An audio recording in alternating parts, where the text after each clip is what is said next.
All right, Woodhounds, we are down here at Dancinger's Vineyard for the November Sip and Shop event. My first time setting up as a vendor with the Back 40 Mini Firewood. And so far, I've got everything set up, I think, as best I can. I'll give you a look at that in a little bit, but this place is amazing.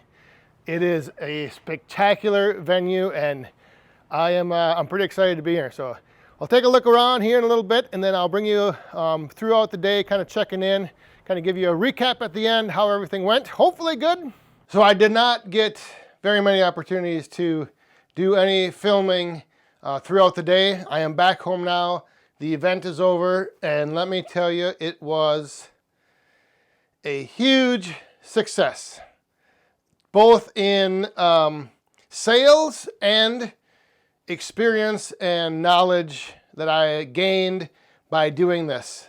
I couldn't be more thrilled with how things went, both from, like I said, sales and just learning what I need to do different if I do another one of these shows, and then what I need to do now to prepare for the big show coming up next year in March. Up in Minneapolis, the Home and Garden Show in Minneapolis. That is going to be the big one. That's like the granddaddy of them all, the big show that I am now a little bit more prepared for. And that was my main objective today, was to, yes, you know, I knew it would, my mind was like, yes, it's going to be nice to make some sales, but the main thing that I wanted to do was just get that experience and see what it was like and then learn from it. And boy, did I learn a lot. First of all, the venue, absolutely great. The weather, it was a little windy, a little cold. So if the weather would have been better, I think the turnout may have been a little bit higher. Talking with my sister who was there and a few other people, last year, this event, it was nicer weather and they had a little better turnout, but you know, it is what it is. What can you do? The venue though, it was fabulous setting.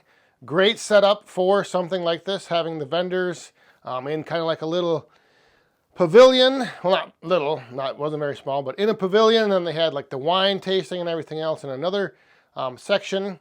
And just throughout the day, there was just a steady flow of people coming in, walking around.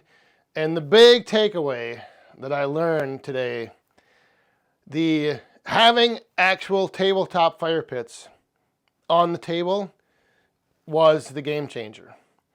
So I would say probably 30%, a third of the people knew what they were. You know, they were like, oh, I've seen those before. I know what those are. A third of the people had a smokeless fire pit, like a larger one, you know, like the solo stoves that you kind of, you know, just put down on the ground. So about a third of the people had fire pits. But they did not have a tabletop fire pit. And then the last third of the people just had no idea what they were. They had never seen them, never heard of them. But when they saw them, they were very intrigued. And that was the one thing that I was surprised by. Because I guess my thought was always like, people kind of know what they are, or people already have them, then seeing the firewood, the mini firewood, would be like, oh, this would be great for my tabletop fire pit. But no, it was the opposite. It was, oh my, these tabletop fire pits are super cool, and you have the wood to go with them. Okay. So yeah, I sold almost all of the tabletop fire pits that I had. I did sell a lot of wood. The biggest... The MVP of the day, the thing that I'm glad I had, is this thing right here. This is a POS, and no, not a piece of. This is a POS, point of sale. So this thing is connected directly to my online store, and it allows me to take credit card sales with either inserting, swiping, or just tapping. The little tap icon right there. Almost half of the sales I had were because of that thing right there. So without that, you know, I would have been out possibly half my sales. So that thing was very handy to have, and it was great because, like I said, it just connects right to my online store, and I can run everything through it, and made it super, super convenient for both me and the customer. And that's what it's all about. You know, customers there, they see a tabletop fire pit, they see the wood, they want to buy it, they have their credit card out, boom, make the sale. So that thing was a game changer to have. Back to the whole, the venue, everything was great. We were set up. My sister was to the right of me. My brother was to the left of me. So one line all the way down the line was just all, we were, the siblings, the sibling hustlers, the sibling side hustlers were all in a line. And it was a lot of fun, both hanging out with them and again, just interacting with all the people. And of course, making some sales. But the main thing I wanted to do today was just, get my feet wet, see what this was like, and learn from it. The experience is what matters the most. Yes, the sales are nice, and yes, I had a lot of them. I'm not gonna, give you a grand total of how much I made because I'm not that type of guy to just, flash a stack of cash in front of the camera. But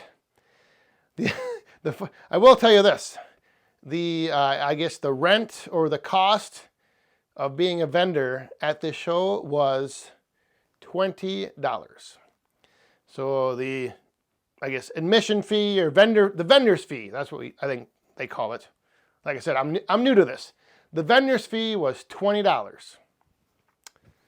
So yeah, at the end of the day, came home very happy with how things went.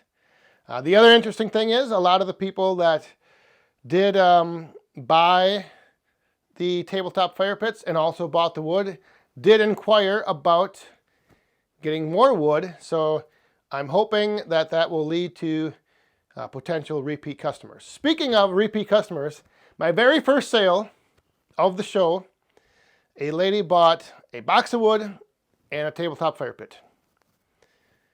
About 30 minutes later, maybe, it wasn't that long, she came back and bought another tabletop fire pit and another box of wood. Because as she was going around throughout the show there, she thought about it and she's like, this would make a great gift for someone that she knew.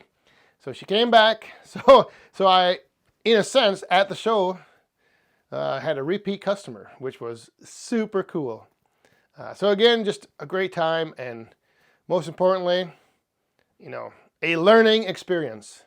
And that was the main goal. Good time. Going down there, little boss man and I were talking, because he came with me and he actually helped set up. And then during the day, he went to grandma's, he went to the farm. But he said on the way down, I asked him, I said, what do you think will be, what will make today a success? What goal should we set? And he thought about it for a little bit and he said, I think if we make 3 sales, he goes, 3 sales, and we can call it a success.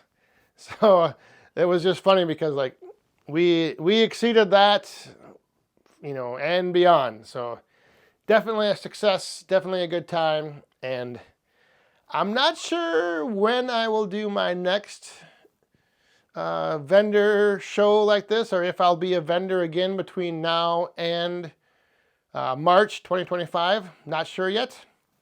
But this definitely gave me some takeaways and some things to now consider and start planning for. So that's what we're going to do. So there you go. There's the recap from being my first time a vendor experience. And it was a good one.